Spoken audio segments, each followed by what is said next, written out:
Angels Family vous présente Causerie. Causerie est une porte ouverte sur la réalité des artistes, des groupes musicaux, des chorales, des animateurs évangéliques. Devant la caméra et dans les studios d'Iris, Anne-Merline Eugène vous transporte dans l'univers de ces hommes et femmes œuvrant dans le milieu évangélique. Mon nom est Charles-Hervé Lomini et je vous souhaite la bienvenue à notre Causerie.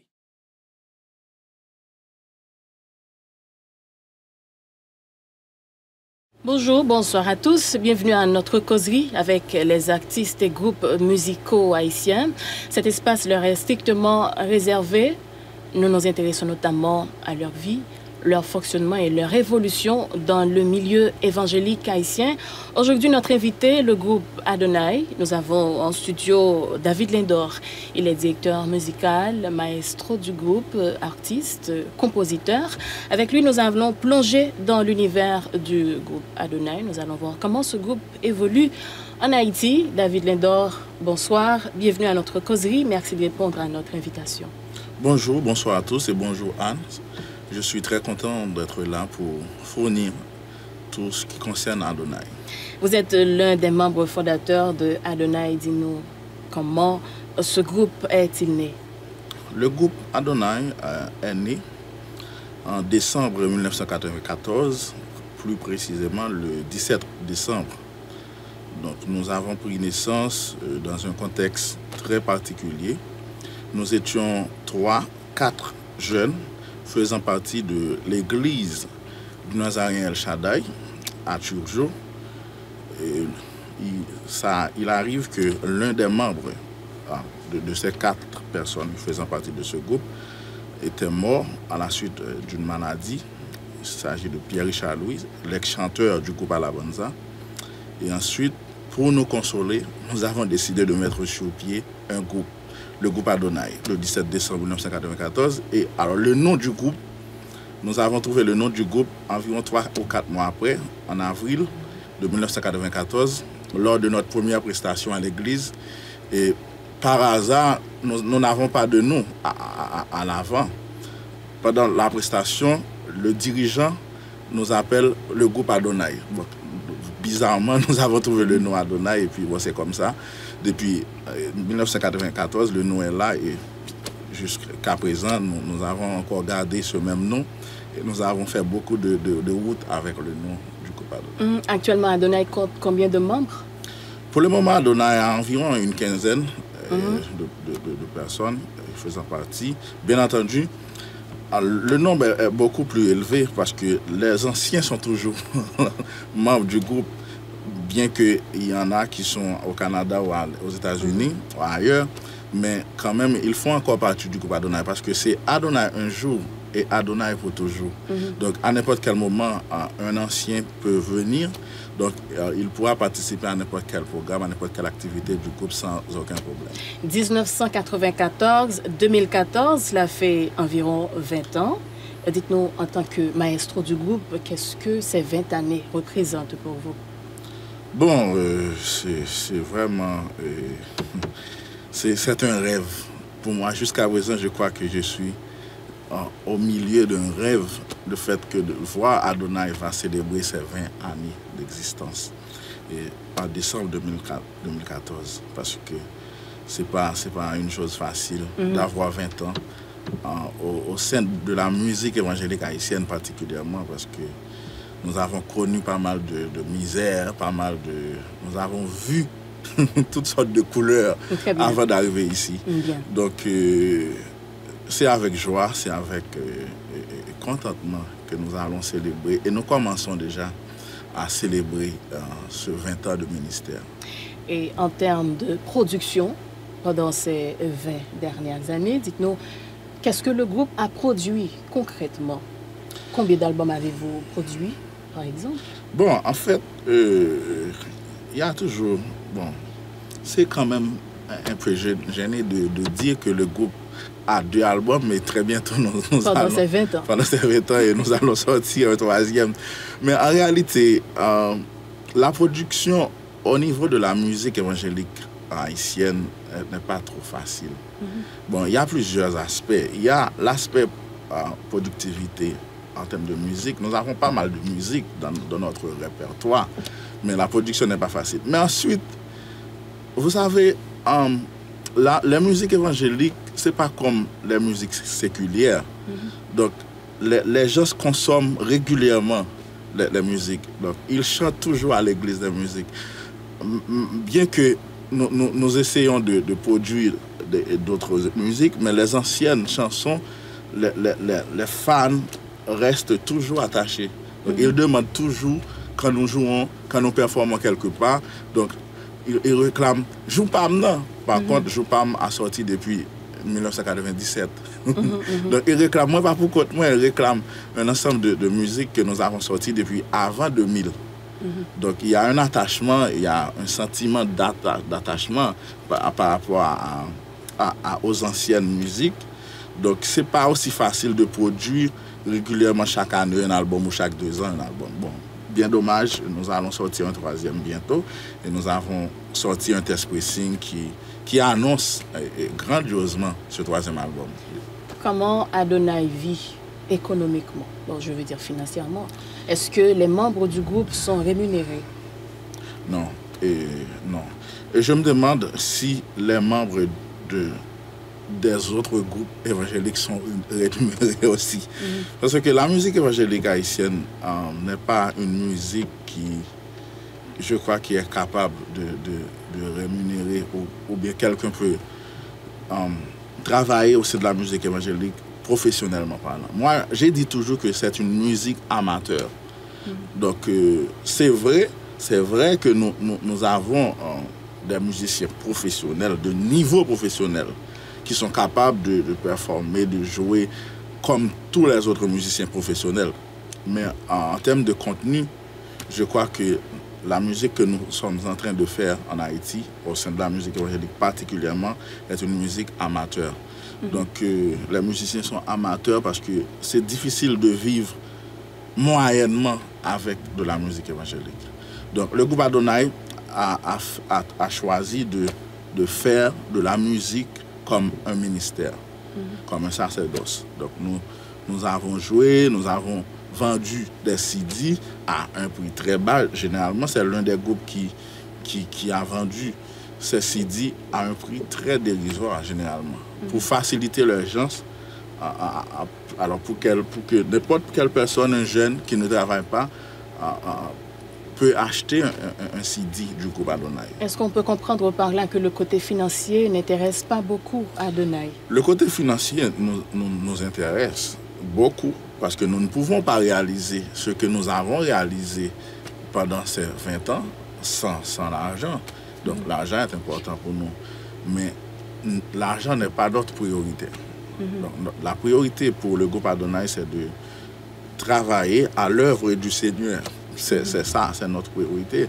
Donc, nous avons joué. Si nous avons reçu une invitation, bon, nous exigeons plus ou moins un frais qui pourra être capable de couvrir certains détails, mais généralement, le groupe Adonai n'est pas un groupe agressif au niveau financier. Et qu'est-ce qui, selon vous, explique le fait que les groupes musicaux, les groupes évangéliques en Haïti, ne s'intéressent pas, est-ce qu'ils ne s'intéressent pas à l'argent ou est-ce qu'il leur est difficile de subvenir à leurs propres besoins comme cela le devrait? C'est nettement différent pour les groupes musicaux évangéliques à l'étranger. Prenons le cas de Kirk Franklin, par exemple, qui vend des milliers d'exemplaires, des millions, je peux dire.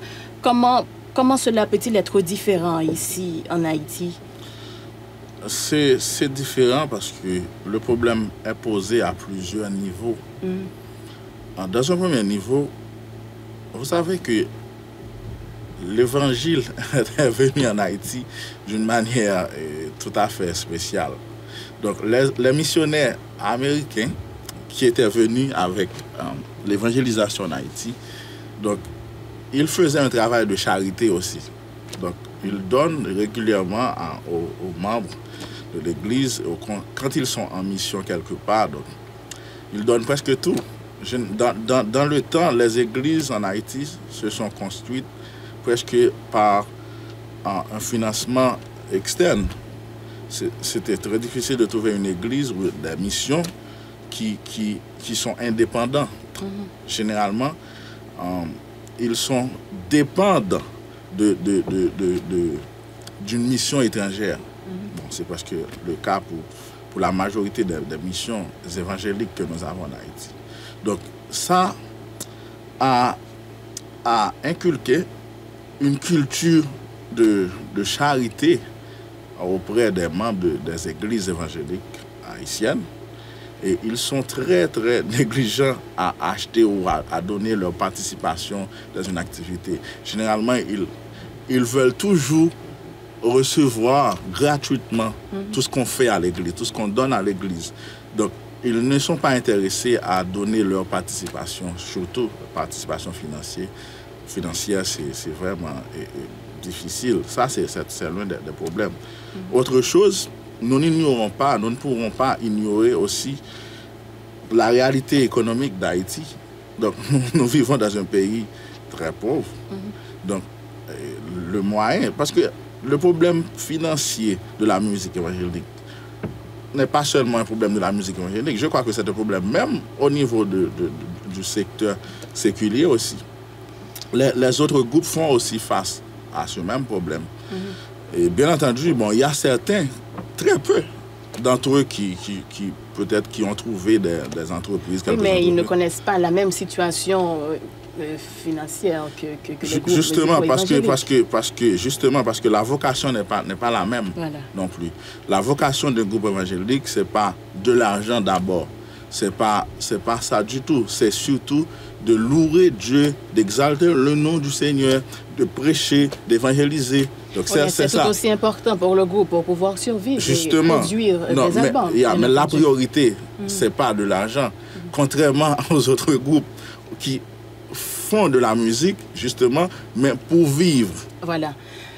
Mesdames et messieurs, vous suivez notre causerie avec Adonai, ce groupe qui souffle en décembre ses 20 bougies. Donc, vous qui ne connaissez pas Adonai, je crois que c'est le moment de le faire. Rencontrez maintenant le groupe Adonai à travers cette vidéo.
Rien à te donner, joue pas maintenant, moi pas pour compte moi, un ensemble de thèmes ayant retenu l'attention du public pendant un certain temps. Est-ce que Adonai continue Kimbe attention publique là, David? Oh oui, justement, Adonai continue. Et au contraire, Test Pressing qui a annoncé le 3e album noir, c'est en preuve que nous continuons Kimbe, qui c'est l'Ipap Jam Lageo. Pendant l'année 2013, c'est une musique qui était très demandée, très appréciée par le public. Et quelles sont les perspectives du groupe, projet d'avenir nous pour 20e anniversaire? C'est un équipe gros défi, nous lancer tête nous et que nous voulons relever à Neza. Bon, pour la célébration surtout de notre 20 ans de ministère, 20 ans d'existence, Adonai lancé un grand projet que nous appelons le projet Célébration 20. Parce que nous avons célébré plusieurs anniversaires, célébration 15, 16, 17, 18. Donc, nous croyons que l'important pour 20 ans fait de manière particulière. Il y a bagaille qui va marquer le public là, ou bien communauté dans 20 ans, c'est que tout ancien membre Adonai qui part là, qui est à l'étranger, et qui est en Haïti également, là. Donc, nous parlons environ, il y a un groupe là, il y a environ 15 personnes, mais 15 personnes, on parle de musiciens, chanteurs, monde qui est dans la logistique, tout le monde. Maintenant, en décembre, on va voir non plus que 30 et 40 parce que tout le monde a venu et tout le monde qui a contribué sur une forme ou sur l'autre dans le projet ça a venu, qui a chanté, qui a joué. Et nous avons en fait une semaine d'activité que nous déjà prévoir. Et il est probable, nous ne pouvons pas confirmer, mais il est probable qu'il y ait un artiste canadien qui est là. C'est Tabitha Lemay qui a négocié avec nous, qui a rentré non seulement pour venir faire une formation sur adoration et louange et en même temps participer dans la célébration 20 ans. Donc ça a confirmé quand même au cours de l'année s'il a fini pour nous faire le grand public capable de connaître. Mais c'est un projet qui est vraiment vaste et nous commençons déjà avec une tournée que nous appelons tournée 20e. On a déjà performé dans plus que 5 églises pendant de janvier à février. Et bientôt, 30 mois, c'est la vente signature de notre 3e album. Donc, nous comptons sortir également au moins 2 vidéos au cours de cette année parce que c'est une plus gros reproche à Adonai. Adonai pas produit vraiment vidéoclip. Bien sûr que nous avons une vidéo live tout que nous allons essayer de sortir. Mettez à disposition mon dans la télévision pour capable regarder. Mais on a reproché à Adonai aussi de. Donc, nous trouvé que nous pas fait vidéo et c'est vrai, à part de rien à te donner, nous pas fait vidéo pendant que nous avons pile hit, pile belle musique que nous t'a toujours aimé garder. Donc, des fils Adonai comptaient lever. Ah oui, et bien sûr, ça nous pas fait pendant peut-être 19 ans, avec CL, sur 20e. Voilà. Il fut un temps où parler de Fritza Denise revenait à parler d'Adonai puisqu'elle était la chanteuse vedette du groupe. Elle était en quelque sorte la figure emblématique du groupe. Elle a laissé le groupe ici. Oui, elle était l'une des figures emblématiques. L'une des figures emblématiques du groupe. Dans sa génération, il y avait Ginette Bruno qui chantait aussi bien que Fritza et que tout le monde appréciait. Bien entendu, les appréciations étaient différentes pour Fritza et pour Ginette. Donc, ma question est la suivante. Est-ce que l'absence de Fritza n'a pas en quelque sorte chambardé le fonctionnement du groupe? Est-ce que le fait que Fritza levait l'allée, le groupe n'a pas ton petit genre a fonctionné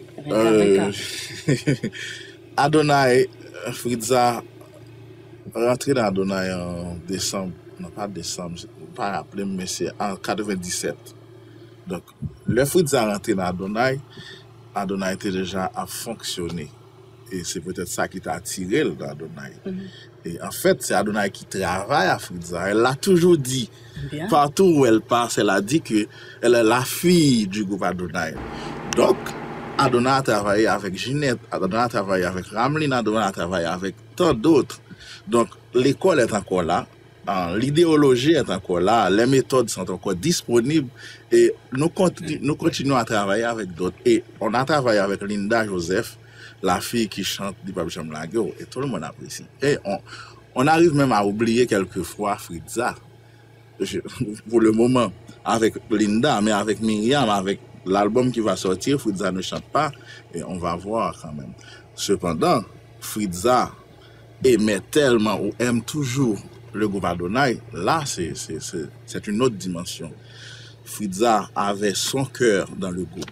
Et je crois jusqu'à présent, elle a encore son cœur dans le groupe. Elle communique avec nous presque tous les jours pour savoir exactement qu'est-ce que le groupe fait, qu'est-ce que nous avons en perspective, qu'est-ce que nous voulons réaliser et dans quelle mesure elle pourra participer aussi à la réalisation d'un ou des projets que nous avons. Donc Fritza, c'est une homme qui remet Adonai, qui ancré d'ailleurs éliminer tête li en pile fois pour le mettre Adonai en priorité parce que lui-même personnellement il a toujours sorti pour peut-être lui-même toujours voulu que groupe ça que participe là-dedans qui marque là pour l'avancer. Donc il pas fait groupe là rien en fait mais il manque non parce qu'il était cher avec nous et me garantit pour là en décembre elle sera là.